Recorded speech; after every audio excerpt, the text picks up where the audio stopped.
Welcome, Elisa. Thank you for joining me today. As you may not have known, I started yoga in this room 22 years ago, but I haven't been back since we opened last spring or last summer. So you are a new teacher here to Center for Yoga, and I'm really glad that you've joined our faculty. So it's nice for me to get to know you. This is kind of an interesting way to get to know you, but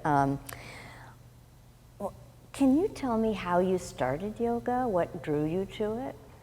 When I first moved to Los Angeles, I was living on the west side in Brentwood, and the gym that I was going to at the time had a yoga class on the schedule, and I said, well, I've never done that, let me just try it.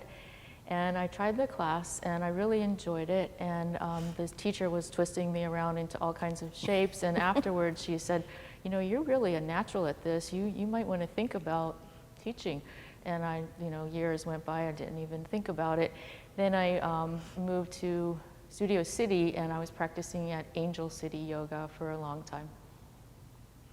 I found that in the times where I practiced consistently, I felt so much better, and just physically, mentally. And then how did you start teaching? Well, exactly that. I was a clothing designer. That was my job before. Oh. Yeah. Any particular style of clothing? I started out in women's, and I ended up in children's. And I had a company, my husband and I had a company together for about 18 years. And we did high-end children's clothing, like party dresses for girls. Yeah, so we did that. And that really was hard on my neck and shoulders because of the position that I had to be in to draw, whether it be by hand or on the computer. And I ended up, physical therapy, acupuncture, trying so many things. And again, like I said, I found that in the periods where I consistently practiced yoga, I didn't have as much of that pain and tension. So I just decided I'm going to practice yoga and not do all those other things. And I really stuck with it and became very dedicated at it, and I noticed the benefits of it, and I just decided I want to learn this and share this with other people. And when I'm done being a designer, I'm going to be a yoga teacher. Well, we may have you design something for the Center for Yoga I would love at to. some point. That would be fun. Yeah, I'm up for that. I remember the days when you couldn't just walk around wearing leggings. Now, everybody wears leggings. You wear leggings to work. You wear leggings to the Dorothy Chandler Pavilion, Yeah, but absolutely. okay, so when you then began teaching, it's always fascinating how a person starts teaching. How did you start teaching? As soon as I was finished my 200-hour training, I was very determined to find some position teaching yoga. I didn't care if it was paid or not. So I went on to Volunteer Match, and I found that they were looking for a yoga teacher at Los Angeles Public Libraries. And I ended up teaching at the Cahuenga branch for a couple years and at the Studio City branch as well.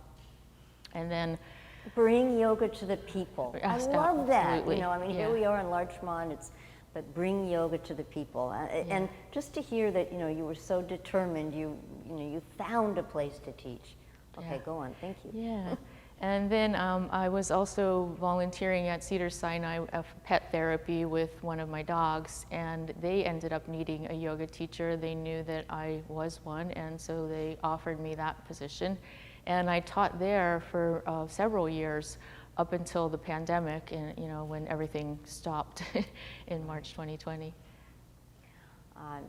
Yeah, everything stopped. So when I look at your background, all of the different things that you've studied, urban Zen, therapeutics, Reiki, restorative, it seems like you've been drawn towards the modalities, that are kind of regenerative by nature. Is that true?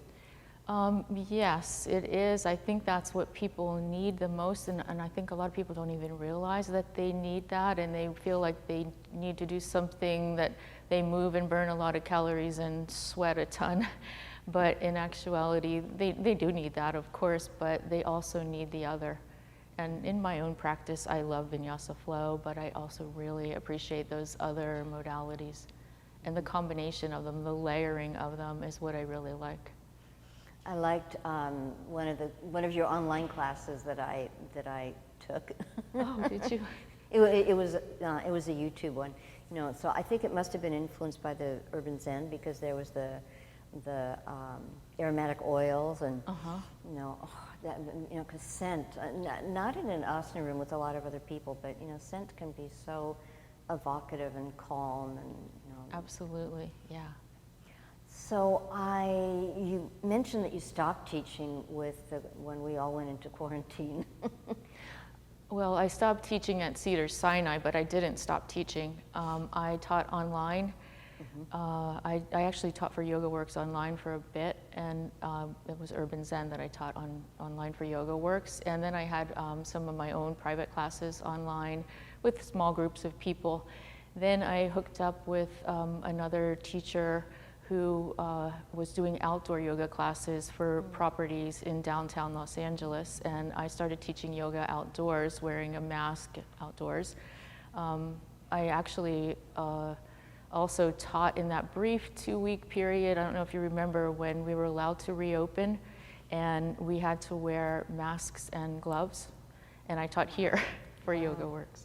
Wow. Yeah. Oh, in this space? In this room, for yeah. YogaWorks? In this room. Oh, okay. Oh, Yeah, okay. So then yeah. that must have been, yeah. It was probably only 2 weeks. 2020. It was July of 2020, and it only lasted 2 weeks, and then everything closed down again. Oh, I know. Yeah, but I didn't stop teaching throughout the whole pandemic. It was interesting. It was a good time to kind of take a lot of trainings and classes, and you could experiment with teachers that you wouldn't be able to because of proximity in the past, and now with everything being online, it was really kind of nice to try a lot of different things. So as the studio opens and we have the options, the choices to practice in the studio, to live stream, to on demand, how do you see kind of this evolving, both as a teacher and a student? Well, as a student, my personal preference was always going to be in person.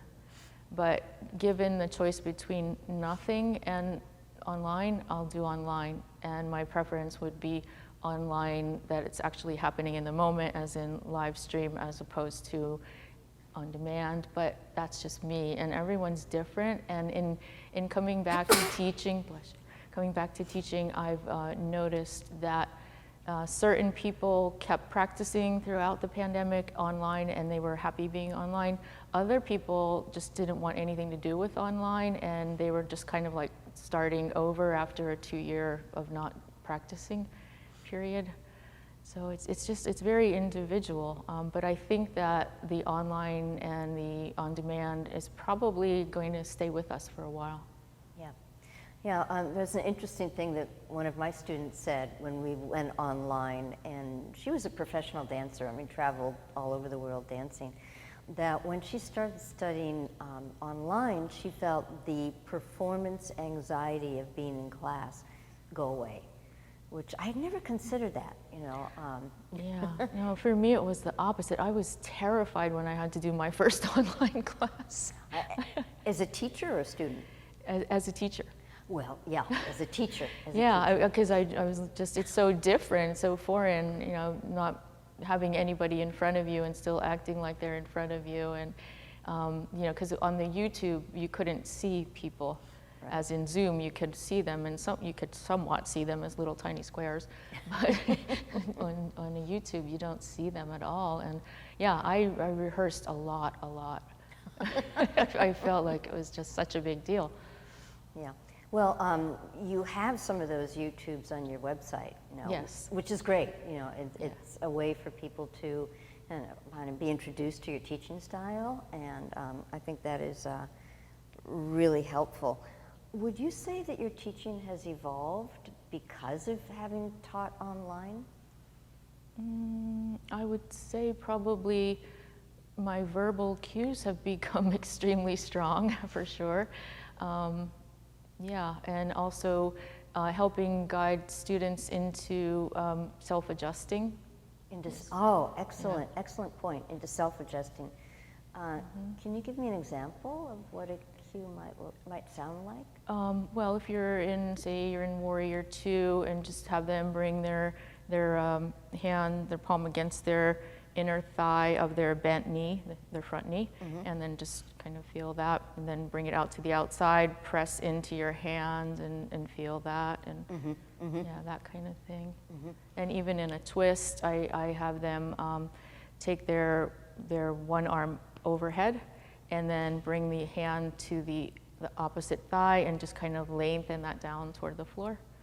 Ah, okay, so that rather than you giving an adjustment, yeah, well, online I kind of explain it that way, and even Right. in class I'll say it that way sometimes. That way everyone kind of can get the adjustment, and because I can't get to everyone in the class. Yeah, no, I love that idea, you know, so that there's a tactile of them. So you reinforce, your students hear the cue, hear the instruction, they can see you, but then there's also the tactile of them encouraging the groin to extend toward the knee, and then kind of that strength and that grip, that stabilizing into the hip socket. Yeah. So yeah, that's a really good teaching technique. Thank you. So I know you have some wonderful little furry inspirations in your life. Do they practice with you? They try to, but usually it ends up just being them jumping all over me on my mat. Yeah, when one of my puppies was very little, I could keep her in the room even when I was teaching, and she would just sleep. But as they got older, no, they just want to jump all over me. But sometimes I do just play with taking a photo shoot with them as I'm trying to practice, and them just coming in and doing whatever, and I get some cute pictures. Oh, I know. Sometimes I can't help myself. You know, when I'm teaching on Zoom, and you see everybody's room, and if there's a cat looking into the camera, or a dog jumping on somebody's belly, I just have to show it. It's just such a feel good, Yeah, absolutely. It's really sweet. Yes. Yeah. And part of sharing the love. Yeah, absolutely. So you teach the Center for Yoga Flow 1-2, and I believe you use music in your classes? Yes, I do use music. Do you bring a playlist, or how does that work? Yes, I have the playlists all made up. I don't go and switch songs while I'm teaching. I just have my playlist. It starts off kind of slow, builds up a little, and then slows down again. Yeah. And who are some of the performers on your playlist? It ranges quite. I've got odd things. I have some things from Europe. I have, let me think, who else do I have? I have... Europe. Actually, I wanted to ask you about that. Yes. I know did you live in Europe for a while? I did. I lived in Rome, Italy for 10 years. 10 years? Yes. How old were you? I was 20 to 30. Such formative years. Yeah, absolutely, very formative. Yeah. So do you speak Italian? I speak fluent Italian, write it, and read it. Yeah. I would think so. Yeah. Do you go back and visit? Yes, I was going back very frequently, but it's been a while. It's been a few years now. But during the period when I was designing clothing, I would often go there and shop for inspiration. Oh, what a great place. Yeah. Well, maybe sometime you'll take a retreat to Italy. That is like on my bucket list. Absolutely. Yeah. I would call that low-hanging fruit on your bucket list. Like, that's a no-brainer. It's going to happen.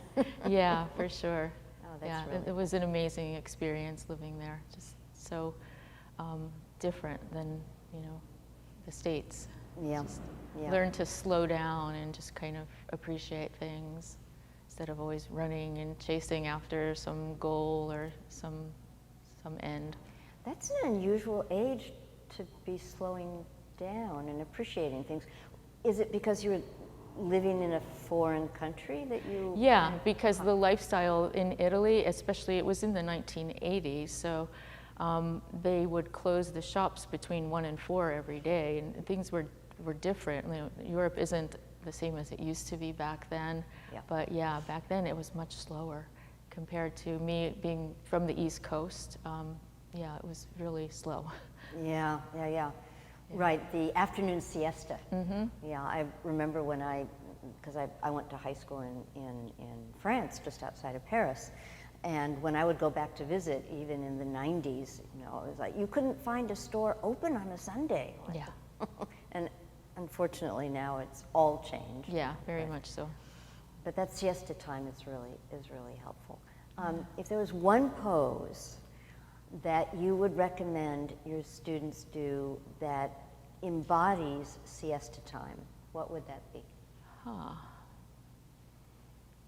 I would think a supported butterfly, a Supta Baddha Konasana with a bolster and some rolled blankets under the knees, bolster behind the back. Yeah, so delicious, right? It frees up the diaphragm and softens the abdominal organs and opens the chest. And Yeah. that's okay. Well, that's what I'll do later this afternoon. Good for you. Well, thank you so much for joining me for the interview, and I'm so glad that you're part of the faculty here and that you'll be part of our future.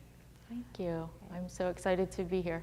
Okay, so, Om Home. Oh.